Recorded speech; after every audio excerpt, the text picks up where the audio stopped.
കലാലയ സംഘടനാ സ്വാതന്ത്ര്യം സംരക്ഷിക്കാൻ LDF സർക്കാർ നിയമനിർമ്മാണം നടത്തണമെന്ന് AISF കൊല്ലം ജില്ലാ സമ്മേളനം ആവശ്യപ്പെട്ടു.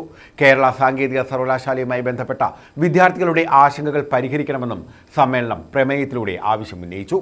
2 ദിവസമായി കരുനാഗപ്പള്ളിയിൽ നടന്നുവന്ന ജില്ലാ സമ്മേളനത്തിന് സമാപനമായി.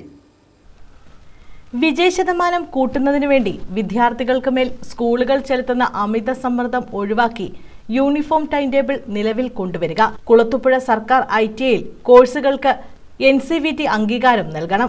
കരുനാഗപ്പള്ളി ആർട്സ് കോളേജിന്റെ നിർമ്മാണ പ്രവർത്തനം ഉടൻ ആരംഭിക്കണം തുടങ്ങിയ പ്രമേയങ്ങൾ സമ്മേളനത്തിൽ അവതരിപ്പിച്ചു. പുതിയ ഭാരവാഹികളെയും സമ്മേളനം തെരഞ്ഞെടുത്തു. 2 ദിവസമായി കരുനാഗപ്പള്ളിയിൽ നടന്നുവന്ന AISF കൊല്ലം ജില്ലാ സമ്മേളനം പുതിയ ഭാരവാഹികളെയും തെരഞ്ഞെടുത്തു. ശ്രീജിത്ത് സുദർശനാണ് പ്രസിഡന്റ്.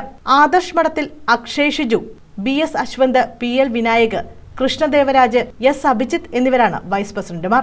സെക്രട്ടറിയായി Jobin ജേക്കബിനെയും joint സെക്രട്ടറിമാരായി S Sujith Kumar, AS Krishnapriya, MD Ajmal, Ajay Krishna, Isaac Joy, VS Aghosh എന്നിവരെയും തെരഞ്ഞെടുത്തു. അക്ഷയ് ബാബു, P ശിവപ്രസാദ്, അഖിൽ പ്രതാപൻ, ആൽവിൻ കുരുമ്പേലിൽ, അദ്വൈത് അനിൽ, മുഹമ്മദ് നസീബ്, ആദർശ് പ്രദീപ്, B കൃഷ്ണപ്രിയ, ശ്രീറാം, മുജീബ്, ജ്യോതിഷ് എന്നിവരാണ് സെക്രട്ടേറിയറ്റ് അംഗങ്ങൾ. 63 അംഗ ജില്ലാ കമ്മിറ്റിയെയും സമ്മേളനം തെരഞ്ഞെടുത്തു. MD അജ്മൽ നന്ദി പറഞ്ഞു. News bureau, Karunagappally.